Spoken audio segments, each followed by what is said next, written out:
આપનો યજ્ઞ હું આવી અને પૂર્ણ કરાવું છું. હું જાતે આપને નહીં દશરથ, તારું જ્યાં કાંઈ કામ નથી. અને આજ પછી રઘુકુળ ની વાત કરતો ને ક્યારનો તું કહેતો હતો કે રઘુકુલ રીતિ સદાય તની આઈ પ્રાણ રે જાય પરવસન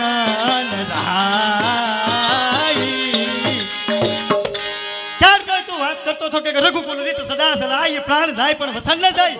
આમાં ક્યાં તારું વસન છે? ગુરુ મહારાજ ક્રોધ ન કરો. આમ આપની સેવાનો અવસર મને આપો. હું આપની સેવા કરવા આવું છું. આપની સાથે હું તત્પર છું. અરે મારા અવધની આખી સેના લઈ અને આપની સાથે જંગલની અંદર આવી અને આપનો યજ્ઞ પૂર્ણ કરાવું. તો આપ રામ તથા લક્ષ્મણની જીત શા માટે કરો છો ગુરુ મહારાજ? થોડી દયા દિલની અંદર રાખો. નહીં દશરથ, મેં માગ્યું તે માગ્યું. મારી માગણીમાં હવે કાંઈ પણ ફેર પડશે નહીં. અરે ગુરુ મહારાજ આપે આ શું માગ્યું?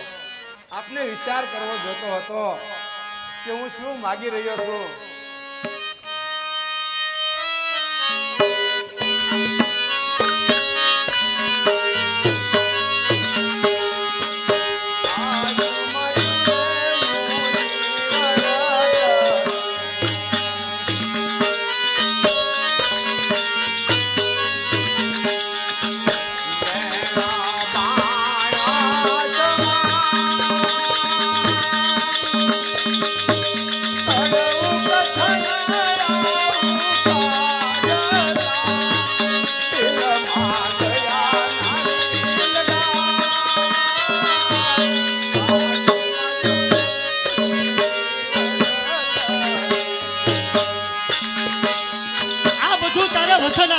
વિચાર કરવો જોવે દશરથ. હવે રોવા બે શરમ ખાલી જોવે તને.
પેલા વિચાર કરવો જોઈએ કે મુનિરાય આવીને શું માંગવાના છે.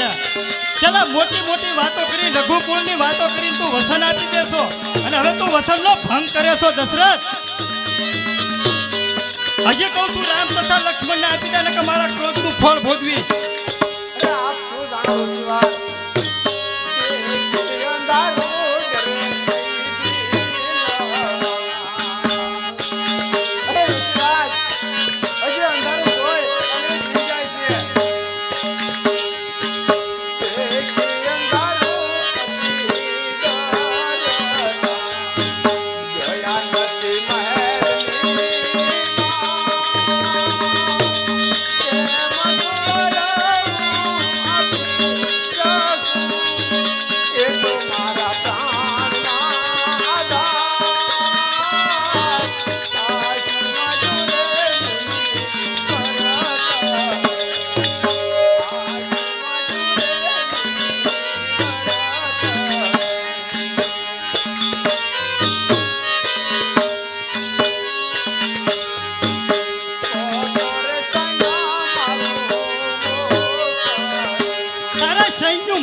નથી દશરથ.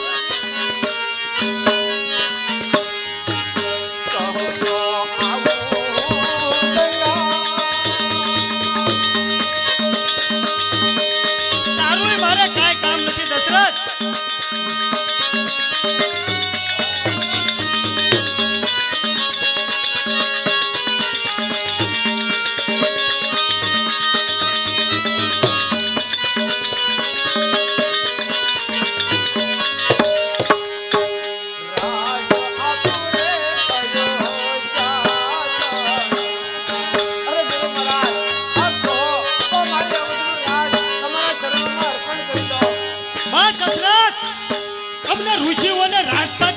આપે છો?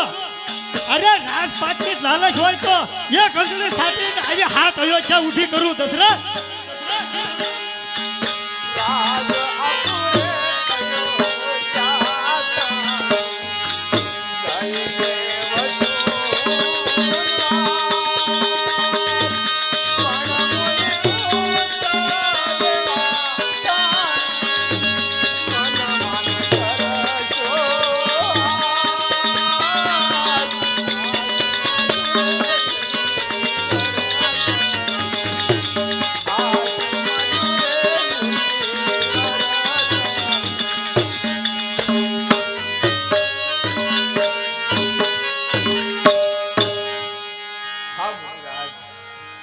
આપ કાંઈક તો મનની અંદર વિચાર કરો કે રામ લક્ષ્મણ હજી નાના નાના કોમળ બાળ છે.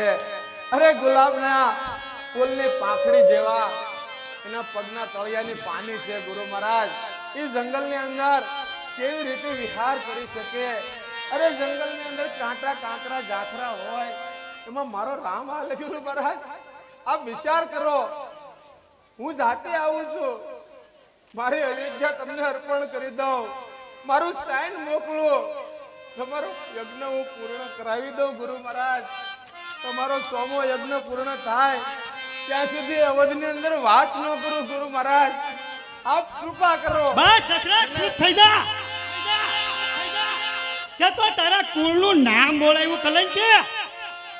ધિક ધિક સૂર્યવંશી અવતાર અધર્મી તું કેમ થયો રે? હવે કરુણા કઠોર વચન ના બોલો. ગુરુ મહારાજ ધિક ધિક સૂર્યવંશી અવતાર અધર્મી તું કેમ થયો રે? રઘુકુળમાં તું ઉપજો અંગાર અધર્મી તું કેમ થયો રે? રઘુકુળમાં તું ઉપજો અંગાર અધર્મી તું કેમ થયો રે? તારા રઘુકુળમાં એક તું અધર્મી છો.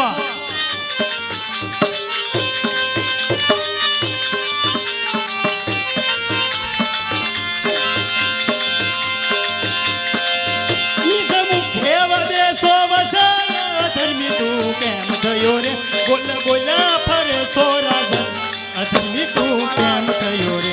બોલ બોલા ફરે સો રાજન અધર્મી તું કેમ થયો રે? તું બોલ ફરી બોલી બોલી ફરી નાખો દશરથ, તને શરમ થાવી જોવે. હું બોલ કરવા માટે નથી બોલતો, આપનો યજ્ઞ પૂર્ણ કરાવવા તત્પર છું. તને વિચારી તારા કુળમાં અધર્મી તું કેમ થયો રે? તારા કુળમાં હરિચંદ્ર રાય અધર્મી તું કેમ થયો રે? તારા કુળમાં હરિચંદ્ર રાય અધર્મી તું કેમ થયો રે?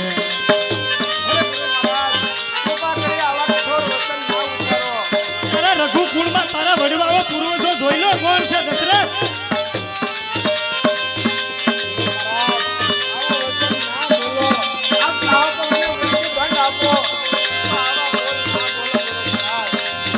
એવા શિબી અને ભગીરથ અધર્મી તું કેમ થયો રે?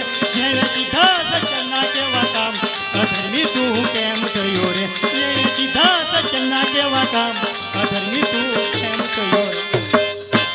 અરે રાજા દશરથ સાંભળી લે તું કે તારા રઘુકુળમાં જો તું તારા વડવાઓ તારા પૂર્વજો કેવા થઈ ગયા. એક રાજા હરિશ્ચંદ્ર એક વસનની ખાતર પુત્ર અને પત્ની સહિત કાશીની બજારમાં વેચાણો હતો. તું જો રાજા ભગીરથ જેને કેવા સત્યના કામ કીધા. હે ગુરુ મહારાજ આવા કઠોર વસન ના બોલો. ગુરુ મહારાજ અરે દશરથ તને શરમ થાવી જોવે. તારા કુળમાં એક હોલા આટું પોતાનું શરીર કાપીને કરવત વડે વેરાવી દીધું એ તારા પૂર્વજો હતા. પણ ગુરુ મહારાજ હું આપની સેવા કરવાની ક્યાં ના કહું છું. હું આવું છું આપની સંગાથે જંગલની અંદર. આપનો યજ્ઞ પૂર્ણ થાય ત્યાં સુધી જંગલમાં વસવાટ કરીશ. ગુરુ મહારાજ આપ આપની જીદ છોડી ગયો. રામ લક્ષ્મણને લઈ જવાની જીદ શા માટે કરો છો? અને રામ અને લક્ષ્મણ ગુરુ મહારાજ મારે આંખનો રતન છે બંને. એના વગર આ દશરથ ના જીવી શકે. ગુરુ મહારાજ આપ સમજો મારી વાતને. આપ એક ઋષિરાજ થઈ નહીં કોઈ એક પિતા તરીકે વિચારી જુઓ કે નાના નાના ફૂલ સમાન બાળકોને જંગલમાં મૂકતી વખતે એના બાપની શું હાલત થાય એ આપ વિચારો. તો આ વિચાર તારે વસન આપતા પહેલા આ વિચાર કરવાનો હતો. ગુરુ મહારાજ મેં થોડું જાણ્યું હતું કે આપ આવા વસન જજો. મને થોડી ખબર હતી કે આપની માગણી આટલી કઠોર હશે. જો મને ખબર હોત તો ગુરુ મહારાજ આપને કદાપી વસન ના આપે. બસ દશરથ, હવે મારી આતુરતાનો અંત આવે છે. એ વશિષ્ઠ, સમજાવી દે દશરથને કે ફૂંક મારી નાખી, અયોધ્યાને બાળીને ખાક કરી નાખીશ. શાંત થાઓ મુનિવર, ક્રોધ ન કરો. ગુરુ વશિષ્ઠ, આપ તો જાણકાર છો. આપ સમજો છો કે રામ તથા લક્ષ્મણ મહારાજ નહીં પણ આખી અવધના આંખના તારા સમાન છે. ગુરુ મહારાજ, એને હું જંગલમાં કઈ રીતે મોકલી શકું? આપને એક વિનંતી છે ગુરુ મહારાજ.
આપના શરણોમાં વંદન કરી કહું છું કે આપ તો સમજુ છો. વિશ્વામિત્રને સમજાવી અને વિદાય કરો.